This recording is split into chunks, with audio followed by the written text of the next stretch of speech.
Tahun 1998 menjadi salah satu tahun paling kelam dalam sejarah Indonesia.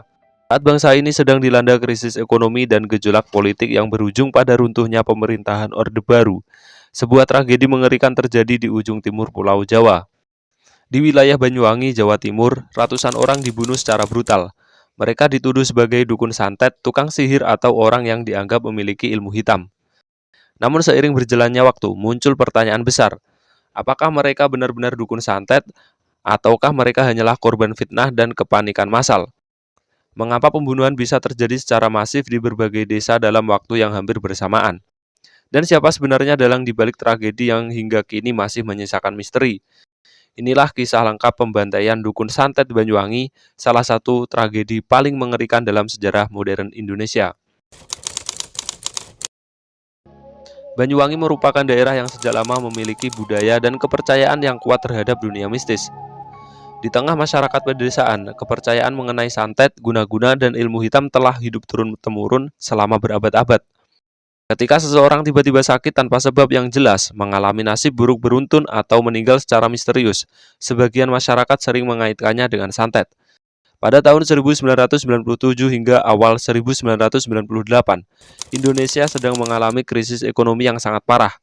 Harga kebutuhan pokok melambung tinggi, pengangguran meningkat, situasi sosial menjadi tidak stabil. Di banyak daerah, ketegangan dan rasa frustasi masyarakat terus meningkat. Dalam kondisi seperti itu, rumor-rumor mengenai praktik santet mulai menyebar luas. Masyarakat yang sudah hidup dalam tekanan ekonomi menjadi semakin mudah percaya terhadap berbagai isu yang beredar. Ketika ada warga yang meninggal mendadak atau mengalami penyakit misterius, tuduhan santet mulai bermunculan. Nama-nama tertentu mulai disebut sebagai pelaku. Mereka dianggap memiliki kemampuan supranatural yang berbahaya. Padahal sebagian besar tuduhan tersebut tidak pernah dibuktikan. Memasuki pertengahan tahun 1998, situasi berubah menjadi semakin mengkhawatirkan. Di berbagai desa muncul daftar nama orang-orang yang dianggap sebagai dukun santet. Daftar tersebut beredar dari mulut ke mulut. Ada yang ditulis tangan, ada yang ditempel secara diam-diam. Orang-orang yang namanya masuk ke dalam daftar mulai hidup dalam ketakutan. Sebagian korban sebenarnya bukan dukun santet. Banyak di antaranya adalah tokoh agama, guru mengaji, sesepuh desa, bahkan petani biasa. Namun karena memiliki pengetahuan tentang pengobatan tradisional atau dianggap menguasai ilmu tertentu, mereka akhirnya dicurigai. Desas-desus berkembang begitu cepat. Kecurigaan menyebar kemana-mana. Tetangga mulai saling curiga. Hubungan sosial yang selama bertahun-tahun harmonis perlahan berubah menjadi penuh ketegangan. Tak seorang pun menyangka bahwa situasi ini akan berubah menjadi pembantaian massal. Pada bulan September 1998, aksi pembunuhan mulai terjadi. Kelompok-kelompok misterius mendatangi rumah korban pada malam hari. Mereka biasanya datang dalam jumlah banyak. Sebagian mengenakan pakaian serba gelap, sebagian lagi menutupi wajah mereka. Korban diseret keluar rumah, ada yang dipukul hingga tewas, ada yang dibacok menggunakan senjata tajam. Ada pula yang dibunuh di depan anggota keluarganya sendiri. Yang lebih mengerikan, sebagian pelaku tampak sangat terorganisir. Mereka mengetahui lokasi rumah korban, mereka mengetahui identitas target, dan mereka seringkali menghilang begitu saja setelah melakukan pembunuhan. Masyarakat yang ketakutan memilih berdiam diri. Tidak sedikit warga yang takut menjadi target berikutnya apabila mencoba membantu korban. Dalam waktu singkat, jumlah korban terus bertambah.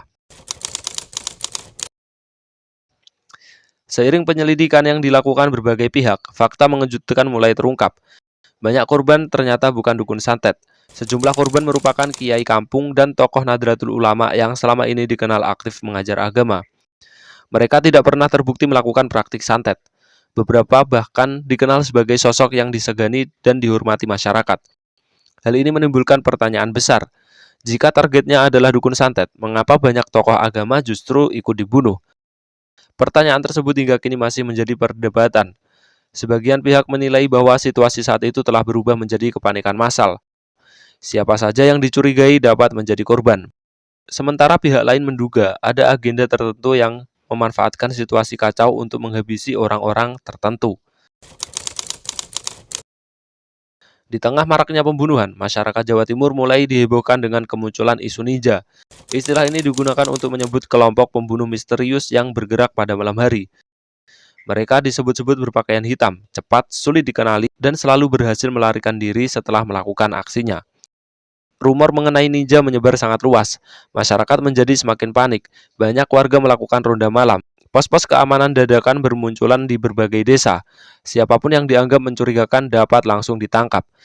Akibatnya, tidak sedikit orang tak bersalah yang menjadi korban salah sasaran. Kondisi Banyuwangi dan sejumlah daerah di Jawa Timur saat itu benar-benar mencekam. Setiap malam dipenuhi ketakutan. Warga takut keluar rumah, bahkan suara kendaraan yang melintas tengah malam saja bisa membuat satu kampung terbangun. Menurut berbagai laporan dan hasil investigasi, jumlah korban meninggal mencapai lebih dari 100 orang. Beberapa sumber bahkan menyebut angka yang jauh lebih besar. Korban tersebar di berbagai wilayah Banyuwangi dan daerah sekitarnya.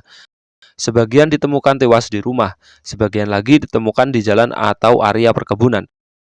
Banyak keluarga korban tidak pernah mendapatkan kejelasan mengenai alasan pembunuhan tersebut. Mereka kehilangan anggota keluarga tanpa pernah mengetahui siapa pelakunya. Bagi keluarga korban, tragedi ini meninggalkan luka yang sangat dalam. Hingga puluhan tahun kemudian, banyak di antara mereka yang masih mengingat malam ketika orang-orang tak dikenal datang dan menghabisi nyawa orang yang mereka cintai. Pemerintah dan aparat keamanan kemudian melakukan penyelidikan besar-besaran. Sejumlah pelaku berhasil ditangkap. Namun banyak kasus yang tidak pernah terungkap secara tuntas. Akibatnya berbagai teori bermunculan.